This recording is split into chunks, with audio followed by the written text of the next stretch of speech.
नमस्कार, KTN news network मध्ये आपले स्वागत आहे। आज महाराष्ट्र राज्याचे ज्याकडे लक्ष लागून होते त्या विधानसभा सार्वत्रिक निवडणूक 2024 आज ते जाहीर झालेले आहेत।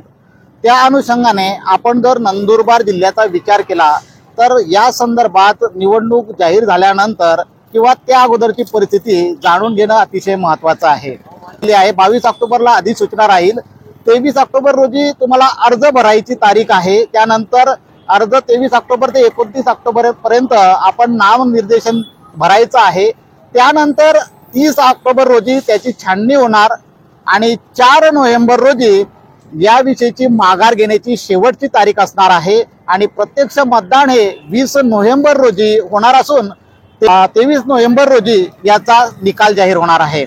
तर या निवडणुकीची जी पूर्णपणे उत्सुकता लागून होती त्याची आता सुरुवात झालेली आहे। जिल्हाभरामध्ये या अगोदरच प्रत्येक पक्षाने आपलं बलाबल या ठिकाणी दाखवलेलं आहे। नंदुरबार जिल्ह्याच्या बाबतीत जर विचार केला तर या ठिकाणी गेल्या 5 वर्षामध्ये बराचसा बदल झालेला आहे। राजकीय घडामोडी झालेल्या आहेत। त्या राजकीय घडामोडीच्या अनुषंगाने जर विचार केला तर या ठिकाणी बड्या राजकीय नेत्यांच्या अस्तित्वाचा प्रश्न या ठिकाणी निर्माण झालेला आहे। त्याचं अगदी सुरुवातीचं नाव घ्यायचं म्हटलं तर आदिवासी विकास मंत्री विजयकुमार गावित, त्याचप्रमाणे शहादा तळोदा मतदारसंघाचे विद्यमान आमदार राजेश पाडवी, तसेच अक्कलकुवा येथील तत्कालीन आदिवासी विकास मंत्री व विद्यमान आमदार KC पाडवी, त्याचप्रमाणे नवापूर येथील आमदार शिरीष नाईक, या सर्वांच्या अस्तित्वाची लढाई या निवडणुकीत करणार आहे।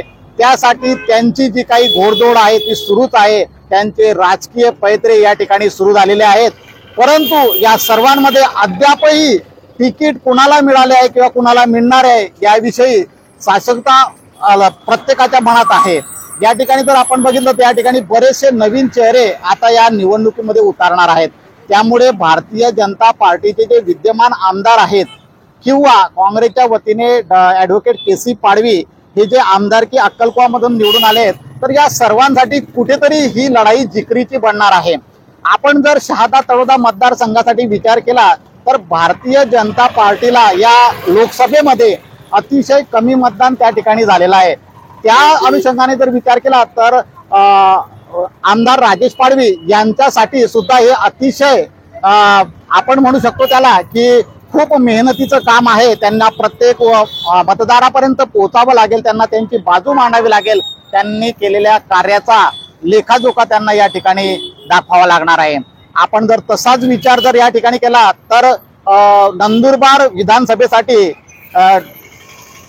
आदिवासी विकास मंत्री डॉक्टर विजयकुमार गावित यांचा जर विचार केला तर आज नंदुरबार मध्ये त्यांचे वर्चस्व कायम आहे। तरी देखील कुठेतरी बरेचसे विरोधक या ठिकाणी निर्माण झालेले आहेत। आधीपेक्षा या ठिकाणी विरोधकांची संख्या जास्त वाढली आहे। त्यामुळे कदाचित डॉक्टर विजयकुमार गावित यांच्यासाठी देखील ही लढत अतिशय महत्त्वाची ठरणार आहे। परंतु त्यांच्यासोबत त्यांची सुपुत्री माजी खासदार डॉक्टर हिनाताई गावित आहेत, त्यामुळे त्यांना त्यांच्यासाठी ते बळ असणार आहे। त्याचप्रमाणे या ठिकाणी काही नवखे चेहरे आहेत। त्यामध्ये जर आपण म्हटलं तर सुमेधा नटावतकर हे नवीन चेहरा या ठिकाणी आलेला आहे, जो या निवडणुकीमध्ये एक स्टार चेहरा म्हणून समोर येणार आहे आणि त्यांचं कोणत्या विधानसभेतून ते निवडणूक लढणार आहे अद्याप ठरायचं बाकी आहे। त्याचप्रमाणे या ठिकाणी नवीन इंजिनियर किरण तडवी यांचंही नाव निवडणुकीसाठी पुढे आलेलं आहे आणि त्यांचाही हा लढा असणार आहे। आपण या सर्व लेखाजोख्याचा विचार जर केला तर बरेचसे नवीन चेहरे आहेत। त्यामध्ये आपण राजेंद्र गावित यांचंही नाव घेऊ शकतो की त्यांनाही यावेळेस ही लढाई लढायची आहे। त्याचप्रमाणे उदयसिंग पाडवी आणि राजेश पाडवी विद्यमान आमदार यांच्यामध्ये पिता पुत्रांमध्ये चुरशीची लढत होण्याची शक्यता नाकारता येत नाही। त्यामुळे आता या विधानसभेसाठी संपूर्ण नंदुरबार जिल्ह्याची नजर लागून आहे। आपण जर महाराष्ट्राच्या बाबतीने विचार केला तर नंदुरबार जिल्ह्याचे अतिशय सुरुवातीचा 1 नंबरचा लोकसभा मतदारसंघ आहे आणि त्यात विधानसभेचा अक्कलकुवा हा 1 नंबरचा आपण म्हणतो कॉन्स्टिट्युन्सी आहे आणि त्यामुळे या ठिकाणी सगळ्यांच्या नजरा लागून आहेत।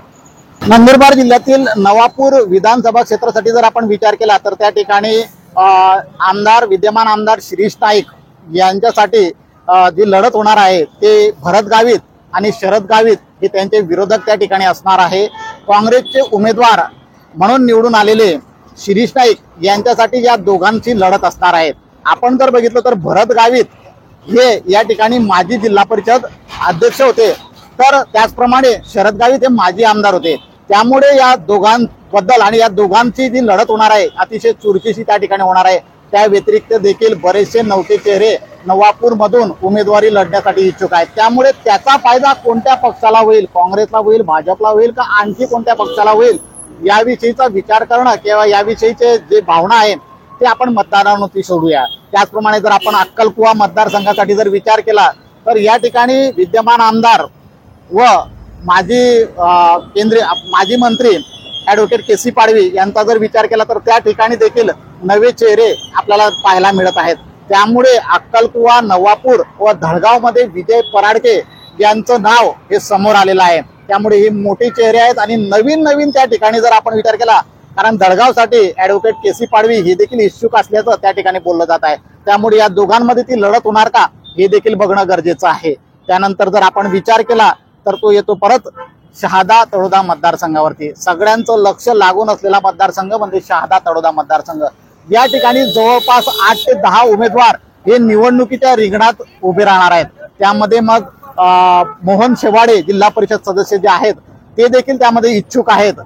त्याचप्रमाणे ऍडव्होकेट सीमा वडवी ज्या माजी मंत्री पद्माकर वडवी यांच्या सुपुत्री आहेत आणि जिल्हा परिषदेच्या माजी अध्यक्ष करेक्ट, तर त्या देखील त्या ठिकाणी आहेत। त्यामुळे त्या देखील शहादा तळोदा मतदारसंघातून निवडणूक लढण्यासाठी इच्छुक आहेत।